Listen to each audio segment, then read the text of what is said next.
Hello, my noble band of outlaws. Outlaw Samurai coming at you live with a video. Yes, this is a Samurai Bigfoot shirt. Yes, you should feel intimidated by its awesomeness. But aside the point. So, recently, the channels Sell Sword Arts and Skallagrims have both made videos on why swords aren't necessarily the best weapons for the zombie apocalypse, but also are better for the zombie apocalypse than they originally stated. And I'm not going to say much on those videos, watch them yourself. Skallagrim does raise some good points in his that swords don't have the same utilitarian use as a tool, like an axe or a hammer or a war spike or something like those. But I feel as if something that has not been mentioned yet, where to typically kill zombies, depending on the zombie in question, 28 Days Later, Night of the Living Dead, The Walking Dead, etc., etc., etc., you have to destroy the brain. Smash it, crash it, bash it, slash it, chop it, shoot it, double tap it. Zombieland zombies with the mutations.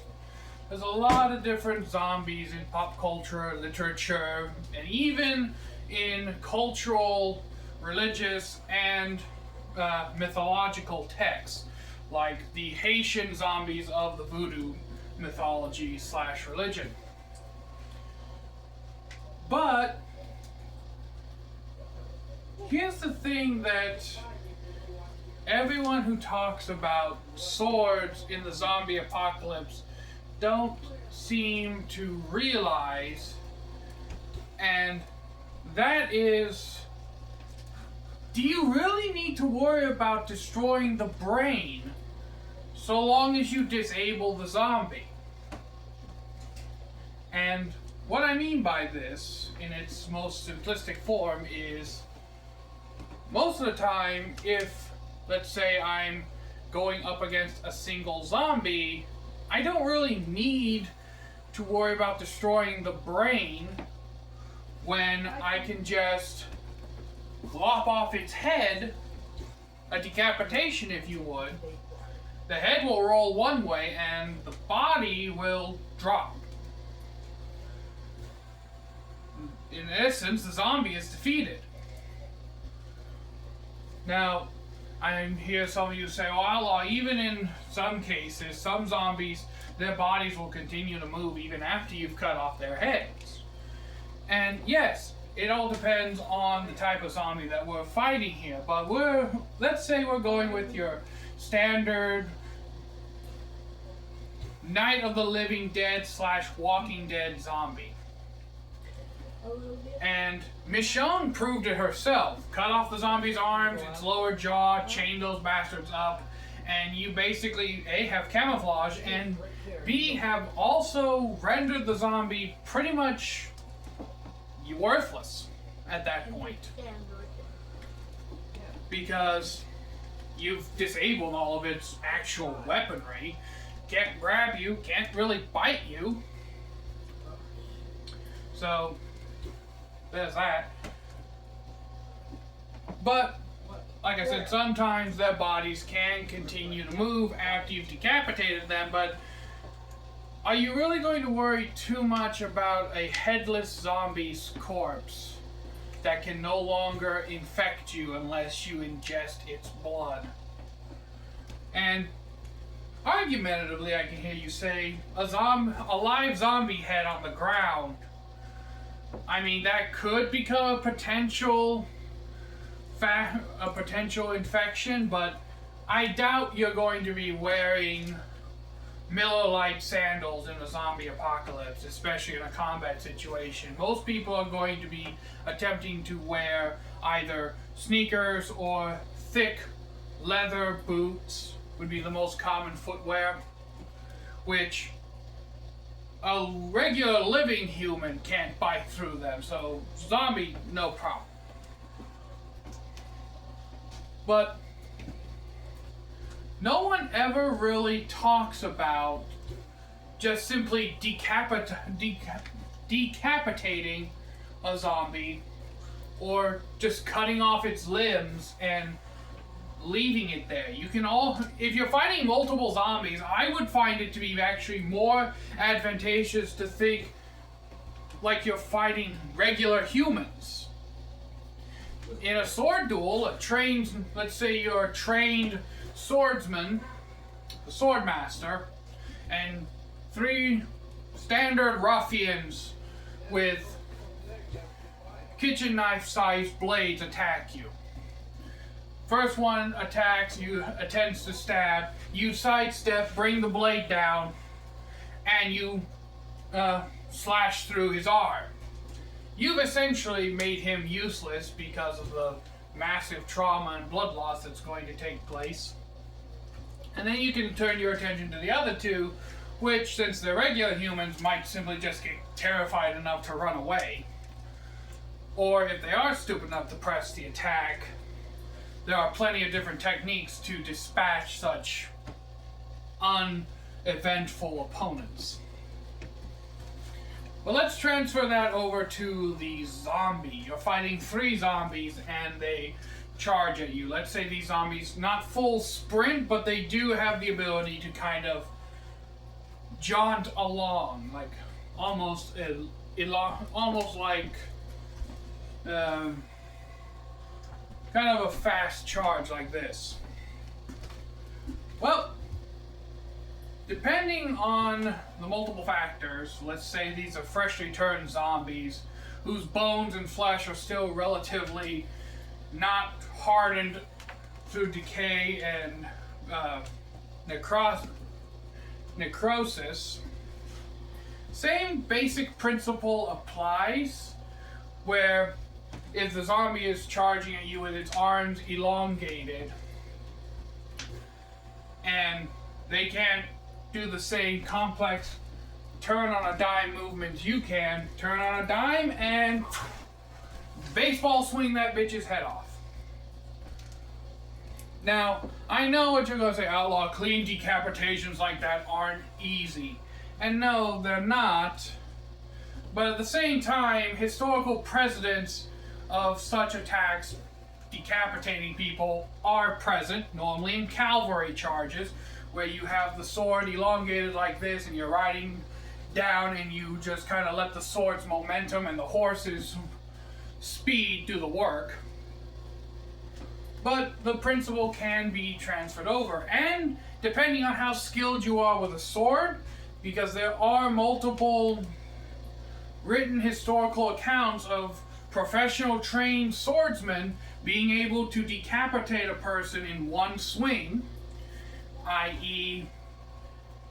the second in the Japanese tradition of hirakiri, or harakiri, as we would know it in the West as seppuku.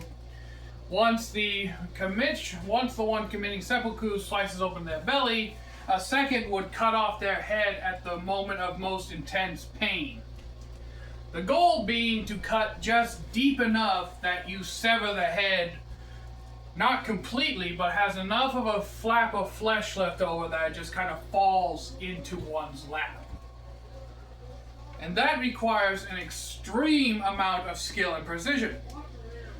So it is entirely possible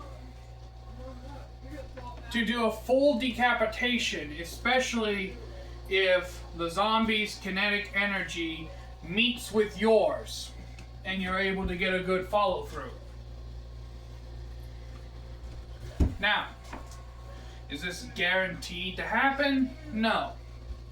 But in this situation, cutting off the zombie's arm is not as good as with the knife situation, because the zombie is not going to have this awareness to realize that an arm getting cut off should register shock.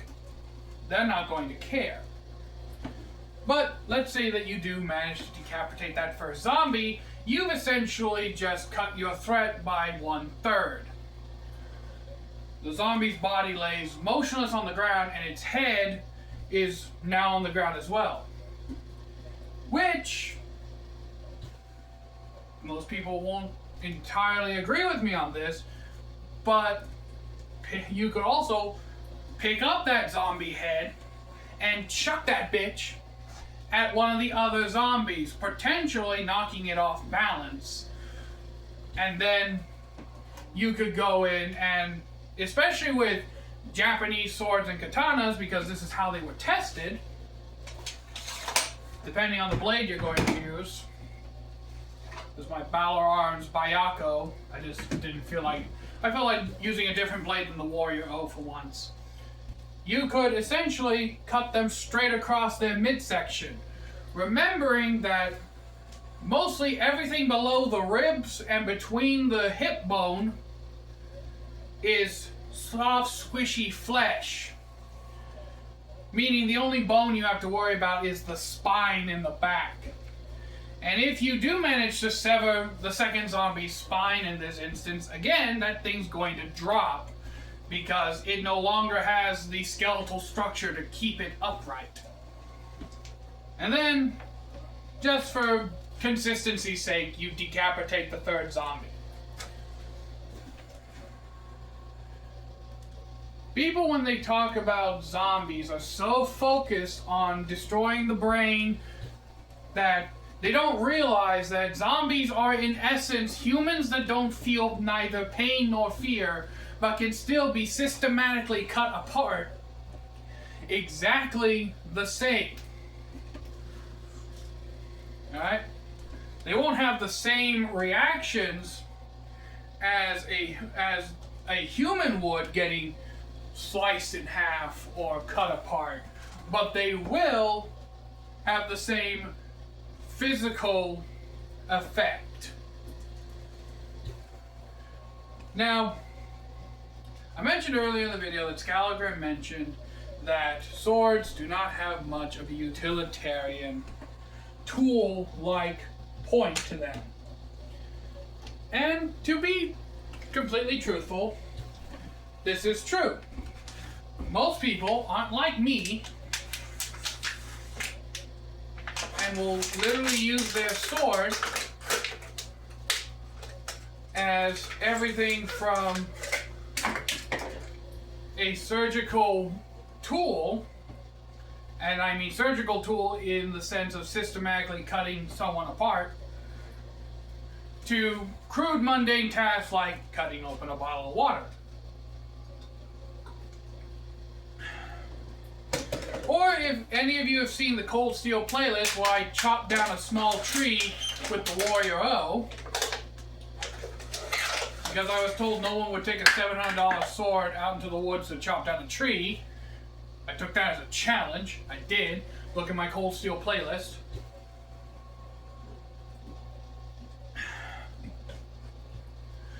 Depending on the type of blade you have, how robust it is, and what steel it's made from, it can have somewhat utilitarian tool-like properties, like my Warrior O, for example. I've already demonstrated that thing can process trees. Should I be using it to do that? No. Would using an axe work better? Yes. But the principle is still there that it can be used if need be. And I've also batoned logs with the Warrior katana that I have. A lot of people forget that I also have the Warrior O's younger sister, the plain Warrior katana, since I don't really use it that much. Something like this, my Bayako, which is, I believe, differentially hardened T10, I wouldn't even dream of using against thick fibrous branches and trees and the like, or even taking this into a zombie apocalypse, because the fact that it's differentially hard means that it has a harder edge but a much softer spine, meaning that this thing would be more prone to spending and taking a set and is not as durable as a mono-hardened sword. Honestly, if I could take a sword with the same dimensions as the Warrior O, maybe slightly thinner, made out of 5160 spring steel or 9260, that would be preferable. Or if I could, I would also choose S5 shock steel for a survival sword, because of how much just raw carnage and just how much hell and abuse that steel can take. For those of you who don't know, S7 and S5 shock steel are the same steels used in the hydraulic tips of jackhammers. Yes, every time you replace a jackhammer tip, you're replacing an S7, S5 hunk of S5, S7 steel. So, would I be taking the Byako? No. And also, it depends on the type of sword that you will be taking with you in the zombie apocalypse if you're going to go into a zombie apocalypse. Alright?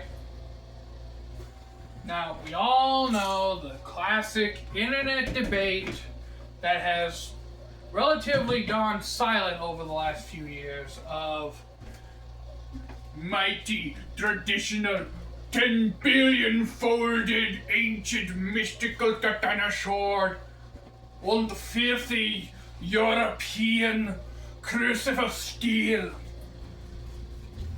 Basically, katana versus longsword here. And both have their advantages, but the longsword is more of a dueling weapon and the katana is more of a fighting weapon. And what do I mean by that?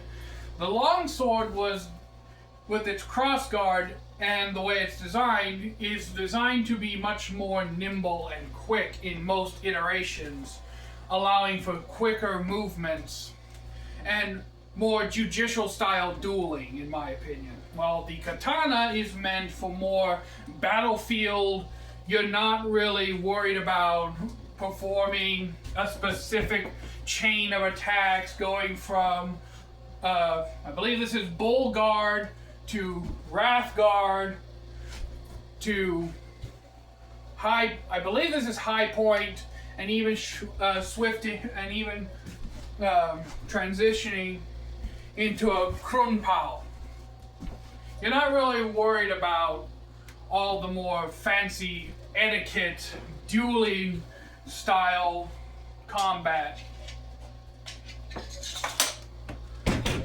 Whereas with katana, while it is very nimble and quick itself, this is a much more straightforward style of blade. Single edge that anyone who picks this up can immediately kind of get the sense of what it's meant to do. And that is to chop, hack, slash, cut into things. That's why a lot of militaries throughout history offer their infantry soldiers single-edged swords, because they are instinctive.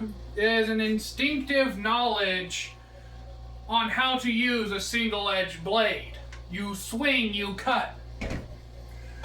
With a long sword, because it's double-edged, yes, you still have that instinctive swing and cut, but you also have a lingering thought of, what am I supposed to do with the back edge? How do I make use of the back edge?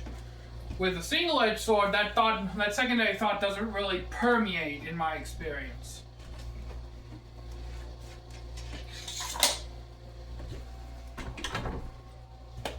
So, there's that.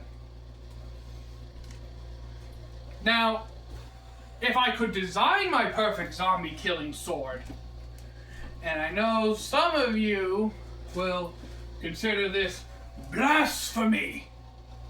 Outlaw. You are outlaw samurai. How could you do this? Well, my perfect zombie killing sword would actually be something much similar to another blade I have that I will go and grab in a moment. Okay, perfect zombie killing sword. A Kriegsmesser. That's right. My Kriegsmesser would essentially be my perfect zombie slaying sword in profile. Because this has all the best characteristics of both the longsword and the katana. It has the maneuverability and quick, nimble response of a longsword with the chopping, cutting, and intuitive, instinctual use of a single-edged sword.